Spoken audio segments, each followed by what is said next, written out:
Alhamdulillah pagi ini live dari Jogja, baru sampai tadi jam 2 pagi ya. Ini sudah apa namanya, kita bisa bertemu lagi hari ini. Gimana teman-teman yang baru ikut leader camp kemarin? Insya Allah. Ini banyak yang baru ikut leader camp kan? Semoga sudah kembali beraktivitas. Semoga setelah leader camp banyak yang bisa diambil pelajarannya, pulang bisa extreme execution ya, dan juga bisa abundance, mentality-nya bisa terbangun ya. Banyak Ibro, Masya Allah, lebih wani, wah. Ya, oke. Alhamdulillah pengalaman luar biasa, kehilangan panglima. Panglimanya hilang ya. Langsung eksekusi banyak kerjaan ya. Alhamdulillah luar biasa efek itu dari leader camp ya. Alhamdulillah senang ya. Teman-teman yang lain ya, produktivitas kembali setelah leader camp. Sama, saya selesai leader camp besoknya saya langsung ngisi coaching. Iya. Oke. Alhamdulillah. Oh, ada yang kehilangan panglima juga ini ya. Lebih pede saya sama. Oke ya. Jadi semangat eksekusi apapun kerjaan maupun aktivitas bisa. Oke. Alhamdulillah kalau teman-teman semua sudah bisa banyak beraktivitas kembali ya, sama ya. Jadi kalau ada yang tanya coach kenapa kok coach Ridwan apa namanya salah satunya bisa semangat terus kerjakan sesuatu, karena salah satunya ya apa insight yang didapatkan dari leader camp ya. Jadi artinya ketika kita belajar dan kita memahami ya, insya Allah sebenarnya nggak ada kata kita untuk menunda, untuk nanti ada tapi gitu ya, karena sumber daya ini tak terbatas, dan selama kita terus ya husnuzon dengan Allah, maka insya Allah ya, akan banyak apa namanya kebaikan-kebaikan, kajian-kajian yang terjadi. Nah, hari ini pagi ini kita akan belajar masih menyambung tema dengan leader camp, yaitu tentang leadership ya. Bagaimana memperkuat agar eksekusi dari extreme execution kita bisa optimum, karena banyak seringkali yang terjadi dalam diri kita sudah belajar gitu ya, bahkan sudah simulasi seperti leader camp kemarin, kok kayaknya belum optimal gitu ya, kok kita belum optimal, kok bisa gitu ya. Nah, ini kita akan coba uh, belajar bersama.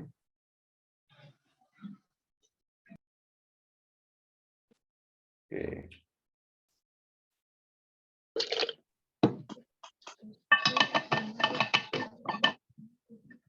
Kita akan coba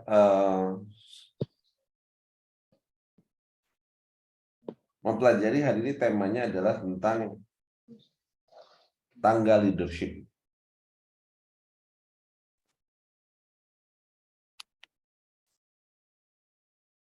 Jadi kita melengkapi dari pembahasan dan materi kita sebelumnya di dalam extreme execution. Nah, ada 3 tangga, 3 level dalam kepemimpinan. 3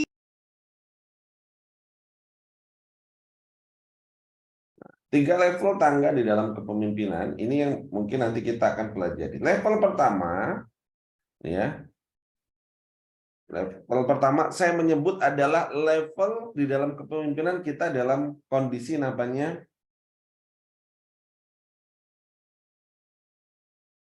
dependent ya. Level kedua ini levelnya namanya independent. Level ketiga namanya interdependent. Nah, jadi ada 3 apa? Dependent, independent, dan interdependent ya. Level dependent ini level yang paling bawah sendiri adalah level di mana seseorang belum mampu memimpin dirinya sendiri ya. Belum mampu memimpin diri sendiri. Nah, level kedua namanya adalah independen, seseorang sudah memiliki kemerdekaan atau dia mampu memimpin dirinya sendiri. Nah, level ketiga adalah level interdependent, adalah level di mana seseorang bahkan sudah mampu memimpin orang lain. Nah, ini ada 3 level dalam pada kepemimpinan. Nah, dalam konteks yang pertama adalah dependent, dia masih dalam konteks ini dia belum merdeka, belum mampu memimpin dirinya sendiri, harus belajar untuk bagaimana bisa naik kelas ya, untuk belajar namanya self leadership. Self leadership itu adalah latihan untuk memimpin diri sendiri agar bisa naik ke level independen. Ya. Jadi independen itu adalah kondisi di mana seseorang ya ngerasa masih seringkali menyalahkan orang lain, beralasan, terus melakukan pembenaran kayak tadi. Jadi ketika belajar apa yang didapatkan gitu ya, atau apa gitu, ketika kita gagal gitu, selalu kondisinya orang-orang yang dependen itu adalah dia menyalahkan keadaan, menyalahkan lingkungan, menyalahkan orang lain. Kenapa? Karena dia belum mampu memimpin dirinya sendiri. Nah, di dalam self leadership, dalam kepemimpinan diri sendiri, minimal ada 3 elemen yang harus kita pimpin dalam diri kita. Manusia memiliki apa? Manusia memiliki pikiran, perasaan, dan juga memiliki badan. Kita memiliki fisik, kita memiliki pikiran, kita memiliki perasaan. 3 ini, mind, body, and soul. Ya. Jadi kalau di dalam teorinya SBC juga saya sering menyebutkan ini adalah apa namanya, dalam 3 pilar gitu ya, bahwa manusia itu diberikan 3 hal ya, pikiran, terus ada jiwa dan ada raga gitu ya. Nah, jadi di dalam konteks ini maka seringkali kita tersabotase. Orang-orang yang dependen ini, dia kalau belum mampu atau gagal belajar self leadership, kondisinya adalah self-sabotage. Nah, jadi kita masih tersabotase. Ada yang tersabotase dengan pikirannya, ada yang tersabotase dengan perasaannya, ada yang tersabotase dengan badannya. Sehingga kenapa dia belum mampu menjadi independen? Dia masih kalah dengan dirinya sendiri karena contoh ya. Jadi pikiran gitu ya. Sabotasenya apa? Jadi negatif thinking. Sorry. Negatif thinking. Jadi mau ngerjakan sesuatu, mau eksekusi, mau apa, terus pikirannya bilang, nggak usah, kayaknya ini nggak ada hasilnya. Nggak usah, ini kayaknya nggak ngefek gitu ya.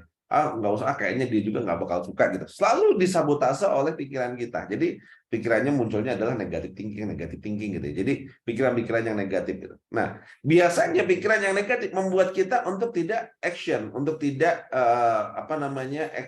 untuk mengeksekusi sesuatu. Kenapa? Self sabotation. Dari mana tersabotasenya? Tersabotase oleh pikiran kita sendiri. Kita kalah dengan pikiran kita sendiri. Kenapa? Karena ada pikiran negatif, ada persepsi-persepsi yang dibangun oleh pikiran kita berdasarkan dengan masa lalu dan seterusnya, sehingga kita jadi negative thinking. Ya. Jadi munculnya apa? Munculnya ada namanya prasangka. Ya. Nah, yang kedua, kita kadang disabotase oleh perasaan kita sendiri. Namanya adalah negative feeling, perasaan, ya. Jadi kalau kita sudah, kita mau bangun pagi, udah mau semangat olahraga biar sehat, terus habis itu mau kantor, pas baru bangun itu tahu-tahu moodnya nggak dapet kayaknya, aduh, feelingnya nggak enak nih kayaknya gitu ya. Kita perasaannya kayaknya nggak nyaman gitu, mungkin karena tidurnya kurang kurang berkualitas, mau tidur mungkin kurang baca doa, mimpi buruk gitu, bangun itu feelingnya udah nggak enak. Jadi endnya apa? Mau olahraga malas, mau beraktivitas malas, mau baca buku malas, mau baca Quran malas, dan seterusnya ya. Nah, ini namanya disabotase oleh oleh perasaan kita. Atau kadang disabotase oleh badan kita sendiri ya. Nah, jadi kalau tadi ada negative thinking, ada namanya negative feeling, ada namanya negative action. Nah, badan kita itu kadang juga mensabotase apa capek, males gitu. Itu physically ya. Udah bangun pagi mau olahraga, aduh kok badan rasanya nggak enak ya gitu ya. Kayaknya mau action kok, aduh nanti aja lah gitu. Jadi munculnya apa? Munculnya males, penundaan nanti dan seterusnya. Nah, orang-orang yang masih mengalami seperti ini maka disebut dengan kondisi namanya dependent. Nah, dependent itu artinya apa? Masih belum mampu memimpin diri sendiri. Nah, jadi masih belum mampu untuk bisa memimpin diri sendiri. Makanya saya kasih warna merah. Kenapa? Karena dalam dependent ini kita masih harus belajar lagi untuk bisa naik kelas. Kenapa? Karena kondisi kalau kita masih dependent, mau sudah extreme execution sekalipun gitu ya, pulang sampai rumah bisa jadi tetap akan tersabotase dengan dirinya lagi. Jadi dia akan tetap walaupun sudah ikut leader camp, sudah ini, tapi masih tetap self sabotation. Jadi pulang masih beralasan, masih blame, excuse, justify gitu ya. masih apa namanya menyalahkan orang lain, beralasan, membuat pembenaran gitu ya. Nah, ini namanya adalah self sabotage. Nah, maka kondisi dependent ini harus didobrak dengan apa? Nah, mendobraknya dengan namanya self leadership, kepemimpinan diri sendiri, agar merubah dari negative thinking menjadi positive thinking, dari negative feeling menjadi positive feeling, dari negative action menjadi positive action. Nah, jadi ilmunya namanya adalah self leadership, memimpin diri sendiri. Harus mampu memimpin pikiran, memimpin perasaan, memimpin tindakan. Nah, orang-orang yang sudah mampu memimpin pikiran, perasaan, dan tindakan, dalam arti bahasa lain, menjadi tuan atas dirinya, menjadi tuan atas dirinya, maka dia akan naik kelas menjadi namanya independen. Nah, ketika kita sudah menjadi independen, maka kita sudah memenangkan diri kita sudah bisa untuk apa namanya memimpin diri sendiri. Nah, maka di titik itu kita sudah mulai bisa nih untuk menentukan pilihan, tujuan, tindakan, dan lain-lain. Tapi biasanya belum mampu untuk memimpin orang lain, gitu ya. Belum mampu untuk memimpin orang lain. Maka apa? Maka kita harus belajar untuk menjadi pemimpin level berikutnya. Kenapa? Karena di independen itu masih diri kita saja yang mampu kita pimpin. Kita masih bisa mengendalikan pikiran, perasaan, dan tindakan diri kita sendiri. Ya, kita memimpin diri kita. Tapi kita belum bisa untuk dalam skala besar. Maka nanti naik di sini namanya latihannya namanya organization leadership. Dalam organization leadership, maka kita akan belajar untuk bisa memenangkan orang lain. Nah, jadi bisa memenangkan orang lain. Jadi bagaimana kita bisa belajar lagi naik kelas ya untuk apa? Untuk bisa menjadi lebih baik dan bisa menjadi apa namanya memenangkan orang lain. Nah, itu namanya level berikutnya. Nah, leadershipnya namanya adalah organization leadership. Nah, jadi bagaimana mengenal orang, bagaimana kita bisa apa namanya membuat orang lain itu mengikuti kita dan seterusnya. Nah, itu levelnya level kedua. Hari ini belum kita bahas. Hari ini kita berbicara tentang self leadership dulu. Nanti kalau kita sudah mampu organisasi leadership, misalnya menjadi pemimpin rumah tangga, menjadi pemimpin perusahaan skala kecil, memimpin organisasi skala kecil gitu. Nah, itu sudah mampu. Tapi ada hukum namanya katut leadership yang mungkin kita hanya mampunya memimpin 10-20 orang. Nah, ketika ditunjuk untuk memimpin yang lebih besar lagi, memimpin organisasi masyarakat yang jumlahnya mungkin sudah ribuan, kadang kita belum cakap, belum mampu. Nah, maka ada lagi level ketiga, nah interdependent ini. Bagaimana kita sudah bisa mampu memimpin diri sendiri kalau sudah belajar yang namanya organization leadership, itu sudah memimpin orang lain, sudah naik kelas sebenarnya, sudah bisa naik ke sini. Tapi ada level ketiganya, kalau sudah interdependent, Anda belajar yang namanya public leadership. Nah, kalau public leadership untuk apa? Untuk naik lagi bisa memimpin masyarakat yang jauh lebih besar. Nah, jadi orang-orang yang sudah interdependent, maka dia harus mengasah terus leadership-nya sampai level ketiga untuk belajar namanya public leadership. Nah, ini adalah tangga leadership. Nah, tugas kita hari ini adalah mengecek dulu asesmen kita kira-kira sudah di level mana. Apakah kita sudah dependent? Apakah kita masih dalam level dependent, belum mampu untuk mengelola diri kita sendiri, masih sering tersabotase dengan diri kita, pikiran kita, ya, perasaan kita, badan kita, sehingga kita masih terjebak untuk ya tadi apa namanya ciri-cirinya malas, gitu ya, menunda, terus menyalahkan orang lain. Nah, ini ciri-cirinya ya. Terus sering bad mood gitu ya, menyalahkan orang lain, sering galau, bad mood, dan lain-lain. Nah, ini adalah ciri orang-orang yang masih dependen. Apa kita sudah masih dependen atau kita sudah independen?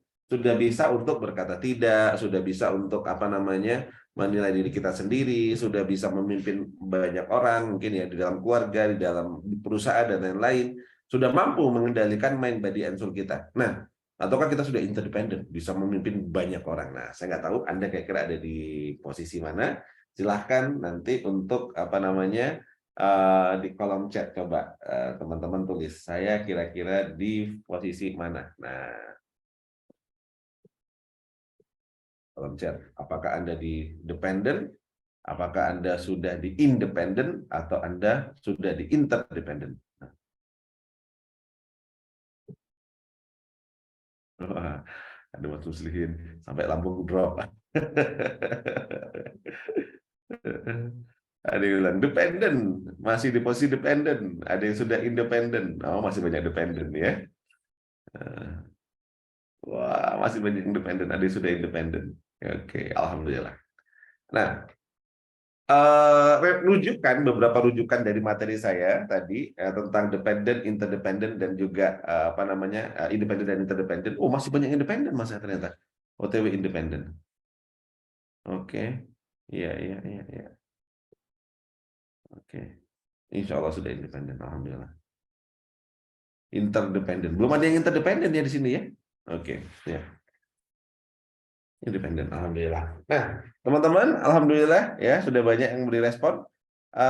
Rujukan dari materi saya tadi sebenarnya bisa dibaca juga di buku Seven Habit ya. Di Seven Habit itu merujuk beberapa, tapi tadi saya menggabungkan beberapa pendekatan untuk membagi posisi tanggal leadership-nya, dependent, independent, dan interdependent itu ada di buku Seven Habit, tapi saya menggabungkan dengan pendekatan ada leadership ya. Leadership style, ada self leadership, ada namanya organization leadership, dan juga ada public leadership. Jadi ini ada dua rujukan gitu ya. Nah, sekarang kita coba open diskusi tanya jawab ya mengenai yang tadi kita bahas agar kita nanti terus bisa naik kelas. Kita akan buat beberapa seri self leadership, seri organization leadership dan public leadership ya. Kita akan apa namanya belajar lagi lebih banyak agar teman-teman di sini bisa terus bertumbuh menjadi lebih baik lagi. Baik yang saat ini sebagai owner, baik yang saat ini sebagai santri maupun sebagai santri karya, harapannya semakin lama bisa naik dari dependen menjadi independen menjadi interdependen. Interdependen bisa memimpin orang lain, memenangkan perasaan orang lain. Baik, ya silakan saya buka sesi tanya jawab ya. Sebelum itu saya kembalikan dulu kepada host ya untuk mungkin ada yang disampaikan, kalau tidak langsung disambung dengan tanya jawab Mas Epi. Tafadhol Mas Epi. Baik, terima kasih. Kita lihat ya di Zoom apakah ada yang bertanya. Monggo kepada Bapak Ibu dipersilakan untuk bertanya, bisa bertanya langsung melalui raise hand, nanti akan ini. Oke, ada pertanyaan langsung Abi dari Ibu Aliyah Makassar. Monggo Mas Galih, monggo bisa disorot sekali.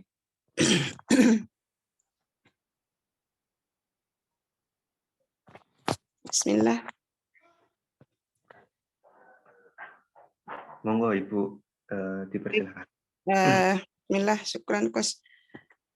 Masya Allah ya, ya mungkin saya termasuk ini yang dependen selama sebelum mengikuti OYC ke-6 ini, tapi alhamdulillah setelah seiring berjalannya waktu dan setelah mengikuti beberapa kali pertemuan dengan berinteraksi dengan teman-teman yang Masya Allah, terutama teman-teman kami yang dari Makassar juga ketika dalam perjalanan itu sering ke mereka dan memang mungkin masalahnya di diri saya. Jadi yang ingin saya tanyakan bagaimana kiat-kiat untuk mendobrak apa ini dependen yang ada di dalam diri. Jadi saya mau supaya bagaimana membuka pikiran karena mungkin kemarin juga terkait dengan pembelajaran kita di Leader Camp tentang membatasi diri. Karena memang sebenarnya usaha saya ini kalau boleh dibilang memang masih terhitung belum ada apa-apanya, tapi itulah kemarin dengan belajar Leader Camp itu saya banyak belajar bahwa sebenarnya sudah ada usaha, tinggal memang mungkin memperbaiki diri ini yang harus lebih diperbaiki lagi karena terkadang mental block ini yang sering menghambat, terkadang pikiran-pikiran yang harusnya jauh-jauh dari seorang leader itu yang kadang masih membelenggu pikiran saya sendiri. Jadi saya mau minta bagaimana tips-tipsnya agar ini terbiasa tertanam dalam diri saya bahwa saya mampu meskipun kalau melihat kenyataan yang ada saat ini memang masih banyak kekurangannya. Itu saja mungkin Coach. Terima kasih. Assalamualaikum warahmatullahi wabarakatuh. Waalaikumsalam warahmatullahi wabarakatuh. Insyaallah, tabarakallah ya. Ketika kita ngerasa kurang percaya diri dengan segala keterbatasan dengan kondisi kita, nah jadi sebenarnya yang pertama adalah banyak yang sering tanya, Coach gimana saya nggak pede gitu. Saya bilang nggak apa-apa nggak pede gitu. banyak keberhasilan itu justru malah lahir dari ketidakpedean gitu. Malah terlalu pede berbahaya bagi saya gitu. Kenapa saya menyampaikan seperti itu? Karena contoh, kalau bagi saya adalah yang penting kita PA gitu. Kalau kita nggak pede maka harus PA. Apa tuh PA? Ya, kalau nggak pede, nggak percaya diri maka percaya Allah. Nah, kenapa? Karena sesungguhnya la haula wala quwata illa billahi. Jadi artinya tidak ada daya kuasa, kekuatan selain datang dari Allah gitu. Nah, maka ketika kita berbicara tadi tentang kondisi di bisnis kita belum mampu, belum besar, belum bertumbuh dan lain-lain, maka yang pertama yang harus kita lakukan adalah satu, ya tadi, bagaimana kita percaya dengan Allah dulu. Kita husnuzon dengan seluruh takdir Allah.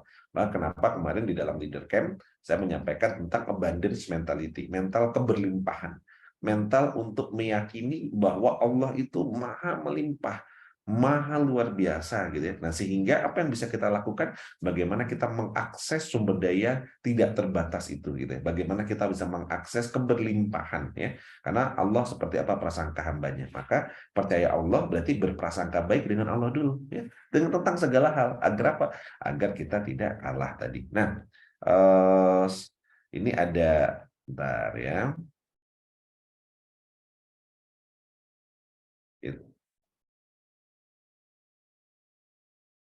Referensi yang tadi diceritakan, jadi sebentar, disiapin dulu ya. Nah, ini adalah referensi. Jadi bagaimana tipsnya untuk kita bisa naik levelnya, ya, gitu ya. Bagaimana kita menjadi lebih baik lagi, bagaimana kita untuk bisa punya mindset yang lebih baik. Nah, ini ada beberapa tips yang bisa teman-teman semua pelajari yang berdasarkan dari referensinya langsung. Jadi secara keilmuan, maka karena saya mensarah, maka saya harus menyampaikan sarahnya dari mana. Nah, ini ya. Jadi ini semua adalah dari buku Seven Habits. Terlihat, tampak, kelihatan teman-teman? Kelihatan ya, insya Allah. Nah, jadi dalam buku Seven Habits Hack Effective People, gitu ya, dibagi memang ada dependent, independent, dan interdependent. Nah, jadi ini adalah rujukannya, dasarnya kira-kira seperti ini. Nah, dari sini kalau kita ngelihat ini adalah reviewnya. Nah, jadi pembagiannya seperti ini.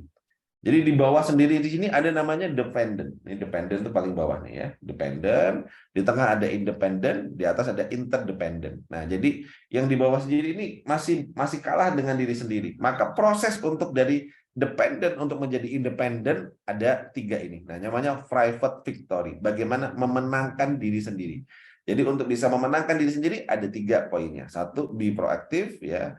Terus begin within the end of mind dan put first, think first. Artinya apa? Be proaktif ini bagaimana kita bisa menjadi proaktif ya. Proaktif kita sudah memahami ya. Proaktif ini bagaimana kita bisa memiliki inisiatif, bagaimana kita bertindak, bagaimana kita untuk bisa melakukan sesuatu. Nah, nanti lebih detail bisa kita pelajari ya. Yang kedua, begin the within of the end of mind. Jadi memulai segala sesuatu itu dari akhir, dari apa yang ingin kita capai di akhir. Dan yang terakhir, purpose think first. Jadi mendahulukan mana yang menjadi skala prioritas. Nah, kalau 3 ini dilakukan, maka kita akan naik ke independence. Nah, naik ke level kedua. Nah, level kedua untuk bisa menjadi interdependent, tadi kita ada namanya public victory. Nah, maka ada think win-win, berpikir menang-menang. Terus first to understand, jadi berpikir untuk memahami dulu baru minta dipahami. Yang keenam sinergi, dan bagaimana kita bisa bersinergi berkolaborasi dengan orang lain. Dan terakhir ada servant the show, jadi bagaimana kita bisa terus mengasah gergaji, terus belajar. Nah, jadi ini ada 7 habit atau 7 tindakan atau perilaku yang kalau rujukannya adalah buku Seven Habits tadi. Nah, tapi saya mungkin sebelum masuk ke Seven Habits-nya, yang pertama kali yang penting yang kita lakukan adalah berbicaranya adalah tentang mentality kita. Percaya dulu kepada Allah. Kalau memang kita nggak percaya diri, nggak apa-apa. Maka insya Allah nanti pelan-pelan dengan kita percaya dengan Allah, maka kita akan terlihat percaya diri. Kira-kira gitu. Tapi kalau kita nggak percaya dengan Allah, maka pasti akan kita banyak mindernya. Nah, jadi itu sudah bagus banget. Dan yang kedua, setelah kita percaya dengan Allah, maka milikilah lingkungan yang positif. Nah, lingkungan yang positif inilah yang akan membentuk mindset kita juga gitu. Ketika tadi Bu Alia misalnya selalu berkumpul dengan teman-teman dari Makassar, ketemu lagi dengan circle kelompoknya kemarin ikut leader camp, maka insya Allah itu akan menjadi sesuatu yang lebih powerful, ya, lebih semangat, lebih baik lagi. Baik, nah itu mungkin dua pesan saya. Jadi yang pertama tadi adalah nggak apa-apa, nggak pede, tapi harus percaya dengan Allah, ya, nggak pede tapi harus PA. Ya, yang kedua terus jaga silaturahim dengan ukhuwah dengan teman-teman yang baik. Baru yang ketiga, belajar ilmu yang mampu. Jadi kenapa? Karena kita akan bisa menggapai tangga naik levelnya kalau kita terus belajar. Ya, insya Allah kita masih ada pertemuan-pertemuan di OYC, terus belajar baik offline maupun online. Semoga Bu Alia selalu diberikan sama Allah kemudahan, kelancaran dalam belajar, dibukakan pintu-pintu hikmah sehingga ya hidayah bisa masuk, ya, sehingga terus bisa menjadi perbaikan di dalam kehidupan. Jadi 3 tadi pesannya, ya. Yang pertama, nggak pede, nggak apa-apa, yang penting percaya Allah. Yang kedua, jaga silaturahim, dan yang ketiga tadi terus belajar, jangan berhenti, ya, agar terus naik kapasitasnya. Baik, Mas Epi, lanjut Mas Epi. Baik, terima kasih Abi Ridwan. Semoga bisa menjelaskan kepada Bu Alia, ya. Selanjutnya ada pertanyaan dari ini Pak Zulkarnain. Monggo kepada Pak Zulkarnain dipersilakan bertanya. Assalamualaikum warahmatullahi wabarakatuh. Waalaikumsalam warahmatullahi wabarakatuh. Materinya sangat baik, ya, menarik. Cuma saya agak terusik sedikit dengan kenapa kita menggunakan 7 Habits sebagai acuan. Nah, saya ingin bertanya seperti ini. Jadi kalau pertanyaan saya itu gini, kadang-kadang kita itu cari acuan yang menuju yang duluan lah, ilmu manajemennya duluan. Saya kepinginnya itu kenapa kita tidak bisa kembali ke sunnah dan rasul itu, kalimat Al-Quran dan sunnah. Jadi pertanyaan saya begini, Coach, bagaimana Rasulullah memulai itu, gitu loh. Dia mulai dari pasti mengikuti tahap itu juga. Barangkali bisa dijelaskan bagaimana Rasulullah meningkatkan kapasitasnya. Mungkin dari situ kita bisa, mudah-mudahan kita bisa tercerahkan. Mungkin itu aja, Coach. Terima kasih.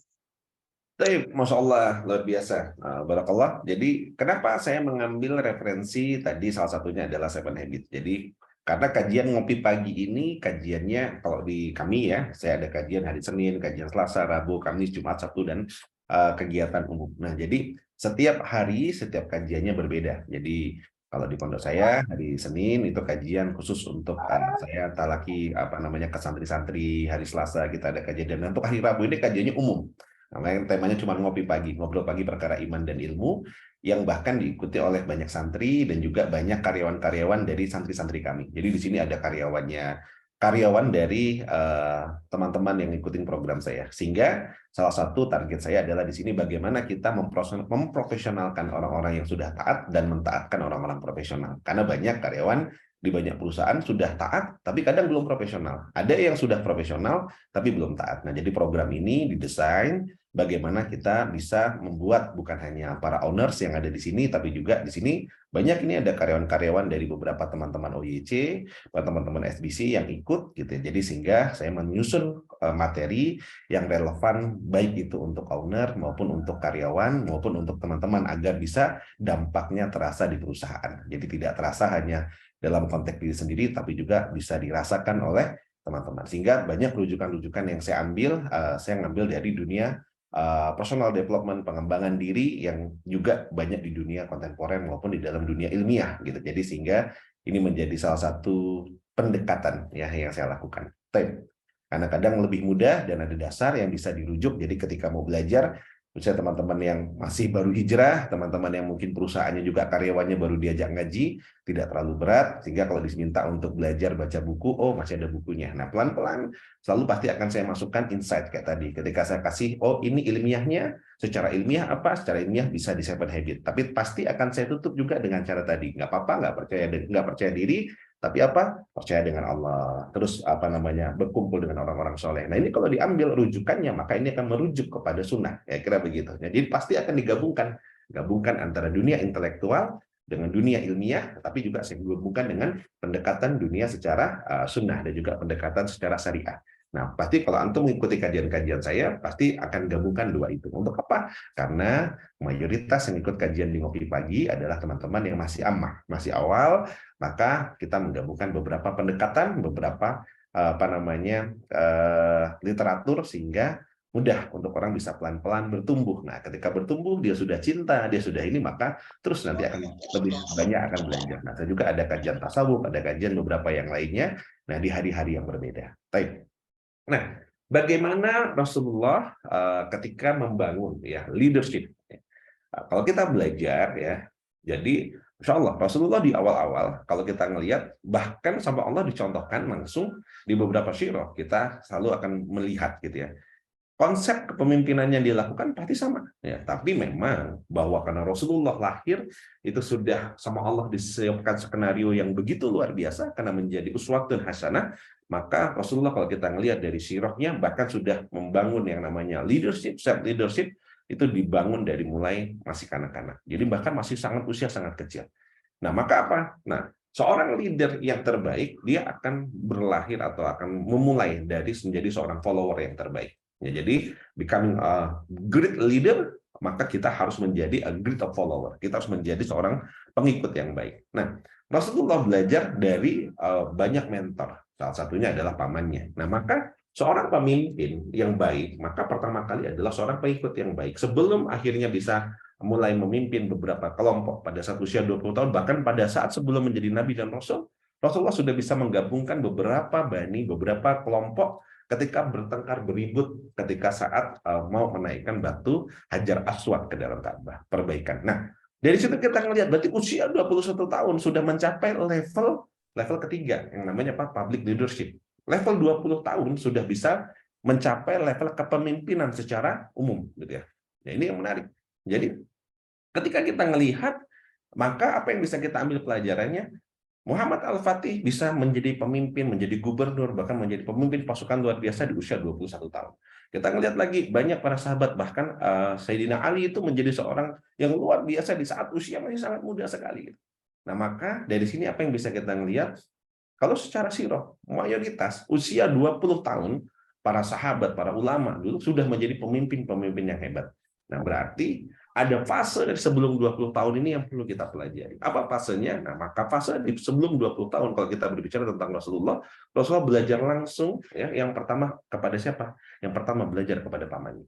Nah, ketika belajar sama pamannya, belajar apa? Belajar ilmu leadership. Dan salah satu ilmu leadership yang luar biasa yang diajarkan adalah, dan ini banyak sekali yang dicontohkan bahkan oleh nabi-nabi yang lain, itu adalah beternak. Ya, kalau kita melihat mengembala ternak. Mengembala ternak ini menjadi salah satu contoh leadership yang luar biasa. Kenapa?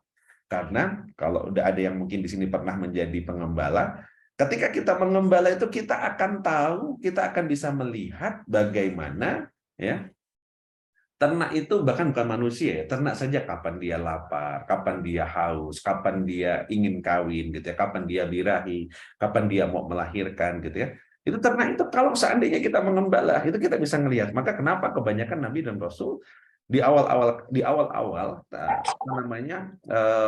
perjalanannya biasanya menjadi pengembala.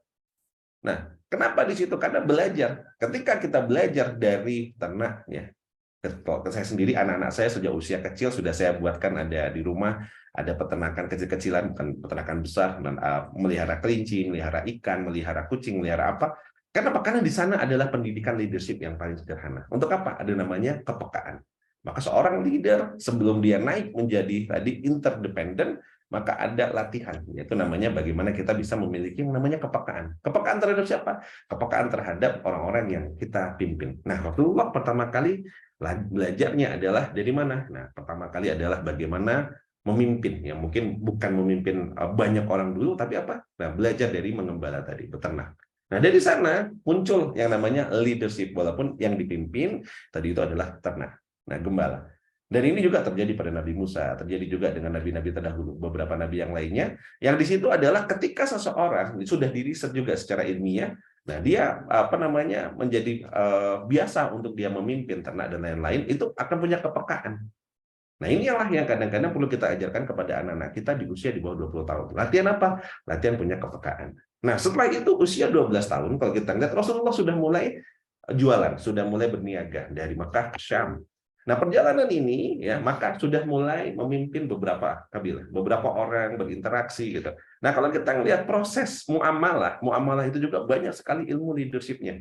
Bagaimana ada negosiasi di sana, bagaimana kita memahami kebutuhan orang, bagaimana kita mengetahui ada analisa, bagaimana kita memimpin dalam perjalanan dan seterusnya. Nah, ini fase kedua, fase belajar melalui muamalah. Nah, di sanalah ditanamkanlah kalau kita sering melihat ada sifat Rasulullah fatona, amanah, ya, sidik dan tablik. Nah, ini proses dari ketika Rasulullah berdagang. Ya, nah dari proses itu akhirnya bisa bertumbuh. Dari mana? Pasti ada mentor, ada guru dari pamannya.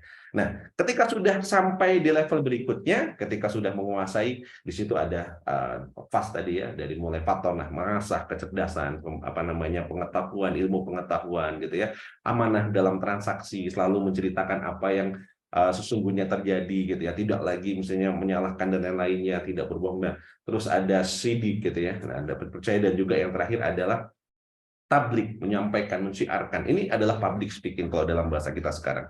Nah, maka inilah yang menjadi dikenal sebagai sifat Rasulullah, sehingga pada saat usia 20 tahun Rasulullah sudah bisa memimpin ya. Memimpin itu dalam konteks apa? Menyatukan banyak orang. Tapi dari mana bisa menyatukan? Karena di awal tadi ada care-nya.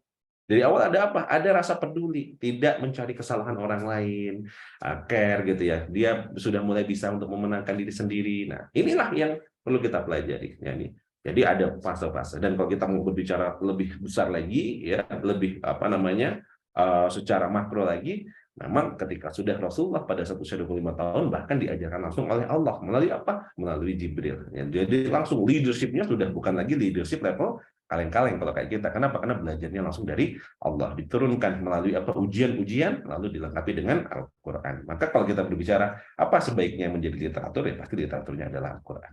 Wallahu a'lam bishawab ya. Kira-kira insya Allah seperti itu kalau tadi pertanyaannya dari Pak Zulkarnain tentang bagaimana Rasulullah mulai membangun fase kepemimpinan di dalam kehidupannya sampai, nah kalau kita lihat usia 40 tahun ketika menjadi Rasul, barulah Rasulullah membangun secara lebih besar lagi. Nah, membangun apa? Membangun pengaruh secara ketika dakwah ya, ketika membangun sahabat-sahabat dalam waktu yang cukup panjang, membangun akhlaknya, membangun adabnya, membangun pengetahuannya sebelum hijrah ke Madinah. Nah, jadi kalau kita lihat 13 tahun cukup sedikit kader-kader di awal, tapi inilah kader-kader yang Masya Allah berikutnya ketika fase hijrah, fase ke Madinah akan menjadi pasukan-pasukan awal yang begitu luar biasa. Baik, insya Allah mungkin itu sedikit ya, mungkin kalau digambarkan 3 fase independen, ya independen dan juga sampai independen sampai interdependen. Tapi kalau di Rasulullah tidak pernah mengalami fase dependen. Rasulullah itu sejak lahir langsung independen. Kenapa? Langsung mandiri, ditinggalkan oleh ayah, dan juga pada saat fase berikutnya ditinggalkan oleh ibunya. Nah, mereka sudah dibangun, bahkan dihilangkan di dalam hatinya rasa ya hasud, iri, dengki dan lain-lainnya. Jadi tidak pernah mengalami fase dependen. Jadi kalau kita ya tadi saya ngambil banyak literatur juga karena banyak di antara kita manusia yang memang kadang fasenya nggak bisa langsung independen. Fase kita masih fase dependen. Kira-kira begitu jawabannya. Wallahu a'lam bishawab. Semoga ada hikmah yang bisa diambil. Lanjut, Mas Epi, pertanyaan berikutnya. Terima kasih, Habib Ridwan. Semoga bisa menjelaskan kepada Pak Zulkarnain. Baik, pertanyaan selanjutnya ada dari Dewater Filter Fazrian. Monggo kepada Mas Fazrian, dipersilahkan. Baik, terima kasih atas kesempatannya. Afwan Coach, saya Fazrian dari Cirebon, izin bertanya. Bagaimana caranya agar kita tetap istiqomah atau tetap konsisten dalam satu tangga leadership dan tidak turun tingkatannya? Syukron. Jazakallahu khairan katsiran. Bagaimana di dalam tangga leadership kita bisa konsisten di satu level tangga dan tidak turun? Nah, insya Allah. Memang kecenderungannya adalah seseorang yang dia sudah bisa naik tangga leadership-nya dari dependen menjadi independen, independen menjadi interdependen, kecenderungangannya memang biasanya akan cenderung stabil atau tetap di tangga itu. Ya, jadi dia tidak naik dan turun kecenderungannya. Kecuali mengalami suatu problem yang akhirnya membuat jadi tidak mampu untuk mengelola diri lagi. Jadi pada dasarnya kita kalau sudah bisa memenangkan diri kita, bagaimana membuat kita bisa bertahan di satu level tangga tadi itu tidak naik dan turun. Kecenderungannya memang yang namanya tangga leadership, kalau kita terus mengasahnya, kita akan ada di satu level yang kita tidak naik dan turun. Misalnya orang yang dependen, biasanya ya untuk menjadi independen, ya dia pasti butuh satu proses gitu. Butuh menjadi satu proses untuk dia bisa naik kepada dependen. Nah, memang ketika proses untuk bisa self leadership memimpin diri kita sendiri tadi memang tidak mudah gitu. Tapi ketika kita mampu naik ke level sudah independen, jarang saya menemui orang yang sudah independen terus tahu-tahu turun lagi gitu ya. Kecuali apa? Mendapatkan ujian yang besar, terus jatuh, terpuruk, bangkrut gitu. Baru dia akan jatuh ke bawah. Tapi kalau dia tidak mengalami masalah-masalah yang besar dalam kehidupannya, biasanya kecenderungannya orang yang sudah independen dia independen, mampu memimpin dirinya. Ya, apalagi circle-nya tepat. Kalau salah circle, salah teman, salah pergaulan, kadang ya akhirnya terpengaruh karena ada orang-orang yang biasanya terpengaruh dari faktor lingkungan, faktor orang lain gitu. Nah, sehingga membuat dia jatuh. Dan ada yang di level ketiga misalnya sudah interdependen, mampu memimpin orang banyak. Satu ketika ternyata bisa jadi misalnya ada ujian di dalam rumah tangganya, ada aib yang Allah bukakan sehingga minder dan akhirnya apa? Jatuh terpuruk sehingga akhirnya muncul lagi sampai level yang dependen. Nah, ada yang seperti itu. Tapi selama kita tidak mengalami masalah yang besar, kecenderungannya yang saya amati dari banyak orang jarang yang akhirnya jatuh terpuruk sampai ke level ke bawahnya. Nah, maka untuk bisa menjaga terus, maka apa yang pertama tadi kalau dilihat di Seven Habits itu ada yang namanya yang terakhir itu bagian yang bulat tadi adalah terus belajar, mengasah terus bergaji. Nah, agar itu terjaga, maka harus mengasah terus gergaji. Maksudnya mengasah terus gergaji artinya apa? Terus bergaul dengan orang yang tepat dan terus belajar. Nah, kalau kita terus bergaul dengan orang-orang yang tepat dan terus belajar, maka insya Allah kita akan terjaga. Nah, jadi poin tadi pentingnya, salah satunya untuk kita tidak jatuh dari tangga yang sudah di atas ke bawah adalah apa? Terus belajar dan berkumpul dengan orang-orang yang tepat. Kalau kita terus bisa belajar, tadi saya show. Nah, dan juga kita terus bisa berkumpul dengan orang-orang yang baik, menjaga circle kita, maka circle yang tepat insya Allah akan membawa kita kepada kebaikan. Circle yang salah, yaitu yang bisa jadi membuat kita jadi terpuruk. Nah, kira-kira seperti itu jawabannya. Ya. Nah, teman-teman, semoga menjadi manfaat. Nah, Mas Epi, saya baca beberapa di chat ya, karena banyak yang tanya tapi belum sempat kita jawab. Oke, saya singkat saja, tapi nanti sepertinya akan dijawab di pertemuan berikutnya. Oke, ada yang menarik nih. Jika di dalam bisnis sudah merasa masuk interdependent coach, tapi ngerasa masih independen sebagai pribadi. Ini nggak bisa dipisah, Mas. Jadi artinya posisi tangga leadership itu di bisnis, di pribadi, di lingkungan, di masyarakat sama. Jadi kalau sesungguhnya ketika kita misalnya di bisnis ngerasa sudah independen, maksudnya sudah interdependent, secara pribadi masih independen, maka kemungkinan besar sebenarnya di bisnis pun kita baru independen, belum benar-benar mampu menjadi interdependen. Kalau sudah interdependen, maka insya Allah kita akan di semua level di dalam masyarakat kita mengalami level yang sama. Masih labil sebagaimana biasa, oke, masih ada yang labil. Semoga bisa lebih baik ya, terus belajar tadi. Bagaimana cara melawan kemalasan coach Afan sambil ngomong, jadi tidak bisa kayak. Ya, bagaimana cara melawan kemalasan? Nah, nanti kita akan bahas di pertemuan berikutnya ya, karena ini panjang.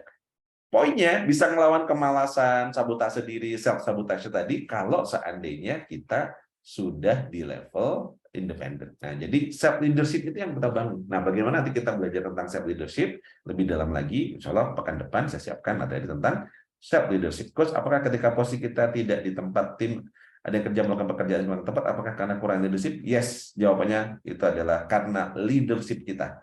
Jadi kalau kita punya tim dan kita tinggal dia kerjanya tidak baik, maka itu adalah menunjukkan kualitas leadership kita. Kalau kualitas leadership kita bagus, maka pada saat kita tinggal pun tim kita akan mengerjakan dengan baik gitu ya.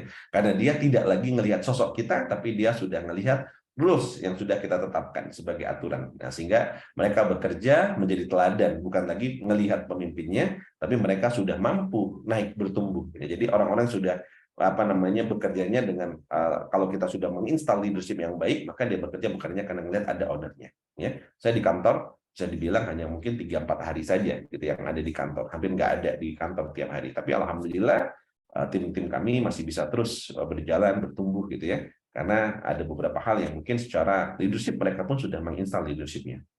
Masih dependent. Oke, maaf coach, ada mindset mana tadi?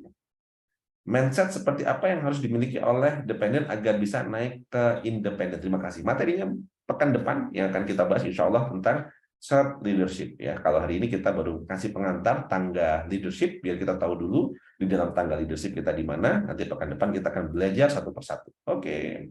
Alvan Coach tanya, apakah dependent ini bagian dari scarcity? Nah, orang dependent itu betul. Jadi dia ada di dalam fixed mindset, dia mindsetnya juga scarcity gitu. Jadi ciri-cirinya yang tadi saya sebutkan adalah orang-orang dependent itu dia mindsetnya masih fixed mindset dan dia juga scarcity, benar salah, zero sum game gitu. Orang lain benar, saya salah, saya benar berarti orang lain salah dan seterusnya. Dan cara berpikirnya seperti itu. Nah itu tadi adalah orang-orang yang ada di dalam scarcity.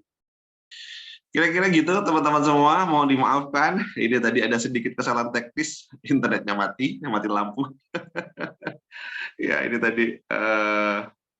Teman-teman semua, semoga apa yang kita pelajari hari ini bisa menjadi manfaat ya. Mohon dimaafkan, tadi terakhir sedikit terputus karena apa namanya internetnya terputus ya, tadi mati lampu sebentar. Semoga apa yang kita pelajari menjadi hikmah buat kita bersama, ada pelajaran yang bisa diambil dan menjadi penyemangat untuk kita ikhtiar pagi hari ini. Terus kita berintrospeksi bahwa masih banyak mungkin kekurangan dari diri kita dan kita bisa naikkan kelas kita di dalam tangga leadership. Jangan sampai kemarin teman-teman yang sudah belajar extreme execution, tapi ternyata masih tersabotase oleh dirinya sendiri sehingga belum berani untuk action karena masih ngerasa tersabotase. Maka tadi materi hari ini saya khususkan untuk apa? Teman-teman yang kemarin sudah belajar untuk bisa naik kelas, sudah bisa extreme execution, tapi masih belum optimal. Semoga setelah hari ini teman-teman bisa menjadi lebih optimal dalam eksekusi dalam setiap rencana-rencana yang sudah disusun. Ya, dan semoga Allah ridho kepada kita semua. Semoga hari ini Allah bukan pintu-pintu rezeki dari jalan yang tidak disangka-sangka. Semoga Allah berikan kepada kita rezeki yang berkah berlimpah, halalan thayyiban, dibawa pulang menjadi rezeki yang baik untuk keluarga kita, menjadikan keluarga kita sakinah mawaddah warahmah, anak-anak kita soleh dan solehah, dan semoga anak kita menjadi hafiz dan hafizah. Semoga ikhtiar kita hari ini Allah catat sebagai ibadah terbaik. Selamat bekerja, selamat beraktivitas, selamat berkarya. Semoga karya kita hari ini, aktivitas kita hari ini menjadi kebaikan buat diri kita, orang tua kita, bernilai ibadah yang mengalir pahala yang sampai ke jannah nanti.